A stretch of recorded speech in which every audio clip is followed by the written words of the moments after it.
Hello everyone, welcome back to my channel. It's your girl Cece and we are back at it again today with another reaction video. And in today's video, we are going to be reacting to why do Muslim women wash after using the bathroom.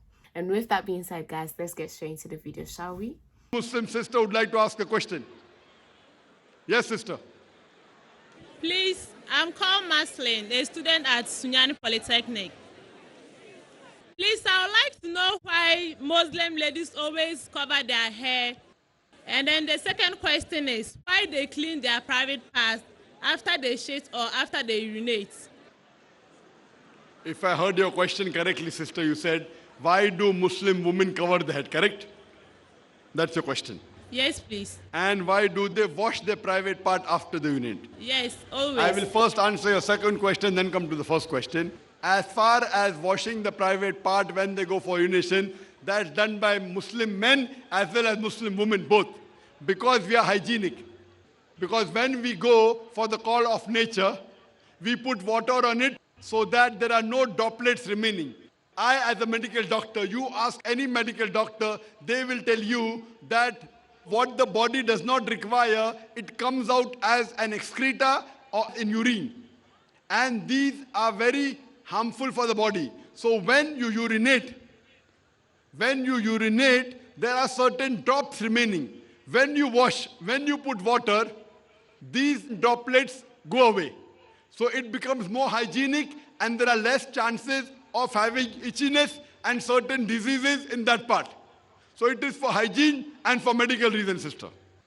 Regarding your first question, why do Muslim women cover the head? Why do Muslim women cover the hair? The reply is, hijab has been prescribed in the Quran.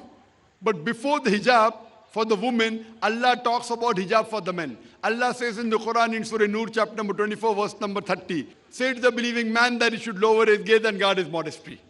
The moment a man looks at a woman, if any brazen thought, any unashamed thought comes, he should lower his gaze. The next verse speaks about the hijab for the woman. Surah Nur, chapter number 24, verse number 31. Say to the believing woman that she should lower her gaze and guard her modesty, and display not her beauty except what appears off, and draw her veil, a head covering, over her bosom, over her chest, and display not her beauty except in front of her husband, her sons, her fathers, and a big list of mahram, the close relatives who she can't marry is given. There are basically 6 criteria for hijab. The first is the extent which differs between the man and the woman. For the man, it's from the navel to the knee. For the woman, the complete body should be covered. The only part that can be seen are the face and the hands up to the wrist. Some scholars say that even the face should be covered. But normally, for a woman, a complete body should be covered, including the head and the hair, except the face and the hands up to the wrist. The remaining 5 criteria are the same for the man and the woman. The second is, the clothes they wear, it should not be tight so that it reveals the figure. Third, it should not be transparent or translucent so that you can see through. Fourth, it should not be so glamorous so that it attracts the opposite sex. Fifth, it should not resemble that of the opposite sex. And sixth, it should not resemble that of the unbelievers. The reason why hijab has been prescribed is given in the Quran in Surah Ahzab, chapter 33, verse number 59, where Allah says, O Prophet, tell your wives and your daughters and the believing women that when they go abroad, they should put on the cloak, the overcoat, so that they shall be recognized and it will prevent them from being molested. So Islam prescribes the woman to cover the head and put on the overcloak so that they shall be recognized and it will prevent them from being molested. I'd like to ask you a question. If there are two twin sisters who are very beautiful, equally beautiful, if they are walking down the streets of Kumasi in Ghana, and one twin sister, she is wearing the Islamic clothes, complete body covered. Only part that is seen is the face and the hands up to the wrist. The other twin sister, she is wearing the Western clothes. Mini skirt and shorts, wearing a very low, deep neck, revealing more of the body than concealing. And if both these twin sisters are walking down the streets of Kumasi, and if round the corner there is a hooligan, there is a ruffian who's waiting for a catch, who's waiting to tease a girl, I'm asking you the question, sister, will he tease the girl wearing the Islamic hijab or will he tease the girl wearing the Western clothes? Please, I prefer the lady in the Islamic hijab. Which girl will he tease? Will he tease the girl wearing the Islamic hijab or tease the girl wearing the Western clothes? Please, I prefer the lady wearing the Islamic hijab. He will tease the girl wearing the Islamic hijab. Why? Yes, please. Why but? It's decent. I can't hear you. It's decent. It is decent. Yes, please. I didn't get the question well. No, my question was, if there are two twin sisters who are equally beautiful, very beautiful, walking down the streets of Kumasi, one is wearing the Islamic clothes completely covered, one twin sister, except the face is seen and the hands up to the wrist is seen. The other twin sister, she is wearing the Western clothes, mini skirts and shorts, a top with a deep neck, low neck. Her body is revealed more than concealed. She is exposing more of her body than concealing. And if both the twin sisters are equally beautiful, walking down the streets of Kumasi, and if round the corner there is a hooligan, there is a ruffian who's waiting for a catch, who's waiting to tease a girl, I'm asking the question, which girl will he tease? Will he tease the twin sister who's wearing the Islamic hijab, or will he tease the twin sister who's wearing the Western clothes? Which girl will he tease? The one in the hijab. He will tease the girl wearing the hijab. Why, sister? Can you give me one good reason? Can you give me one good reason why will that man tease the girl wearing the Islamic hijab? Only one reason I want. I will attack the one in the naked dress. One in the? Please, they'll tease the one in the short dress. Ah, correct. It's a simple question, simple answer. He will tease the girl wearing the shorts, the naked dress, because if you invite, then people will come. That's the reason, not only in the Quran, not only in Islam, even in Christianity, it is mentioned. Sister, are you a Christian? Yes, please. If you read the book of Deuteronomy, chapter number 22, verse number 5, it says, the woman shall not wear clothes that which pertain to a man, and a man will not wear clothes that which pertain to a woman. All those who do abomination of the law. It's mentioned in the 1 Timothy, chapter number 2, verse number 9. The woman should be dressed up with modesty, with shamefacedness and sobriety. They should not wear broided hair, or gold, or pearl, or costly array. It's mentioned in 1 Corinthians, chapter number 11, verse number 5 and 6, that the woman that prophesieth and prayeth with the head uncovered, her head should be shaved off. The Bible says in 1 Corinthians, chapter number 11, verse number 5 to 6, the woman that prays with the head uncovered, her head should be shaved off. Bible is more strict even than the Quran.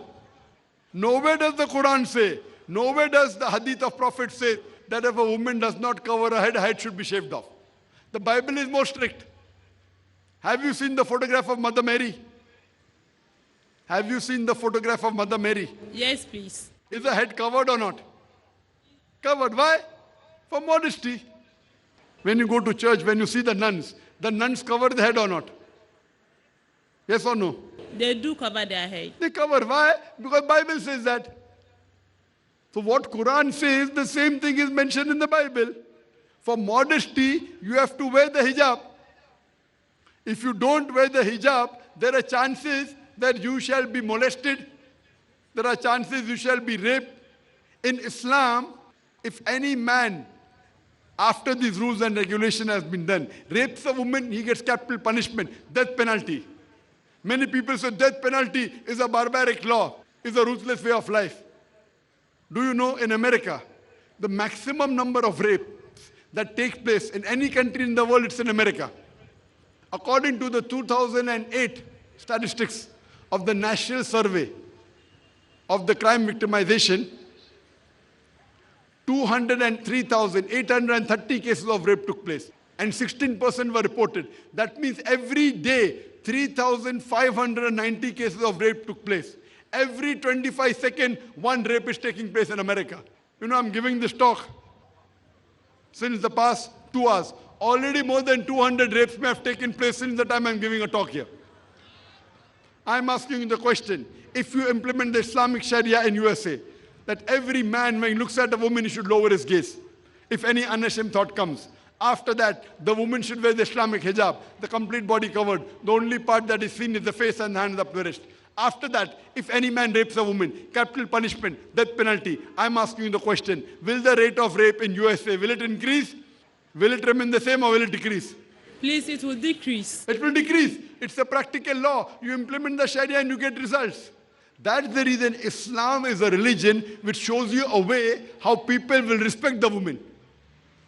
In the Western world, they talk about women's rights, but what are they doing? They're selling their daughters, they're selling their mothers, they're selling their sisters. The Western society talking about women's liberalization is nothing but a disguised form of exploitation of a body, degradation of her honor, and deprivation of her soul. The Western society claiming to uplift the woman have degraded her to a status of concubine, to that of a mistress, and society butterflies, which are mere tools in the hands of pleasure seekers and sex marketers, which are hidden behind the colorful screen of art and culture. What is the Western world doing? They are selling their daughters. In name of women's liberalization, what are they doing? In most of the advertisement, you'll find a woman. How many women ride a motorcycle? But you'll find a woman in the motorcycle ad. I was told about a very famous ad of BMW. You know BMW? It's a very famous car. It's a very fast car. Someone told me in one of the ads, there is a young girl standing in front of the BMW car in a bikini. And the ad reads, "Test drive her now." Who, the girl or the car? Test drive her now. Who, the girl or the car? What is the Western world doing? They're selling their daughters, they're selling their mothers, they're selling their sisters. In Islam, we respect our mothers, we respect our daughters, we respect our wives. Islam has spoken about hijab to uplift the woman, to give her more status. Hope you agree with this, that if the woman is covered, she is more modest and she gets more respect. Do you agree with this, sister? Yes, please, I do. Okay guys, that brings us to the end of this video. Well, I've always been someone who not encourages, but admire, that's the word. I've been someone who always admire modesty. Now, when it comes down to practicing modesty, I kind of find it hard. Mainly because I personally feel like if I'm not a Muslim, I shouldn't be dressing and representing a Muslim person, right? Although in the Bible it says Christians should be covered, we should dress in a modest way. The modest examples that I've seen are usually from Muslim women.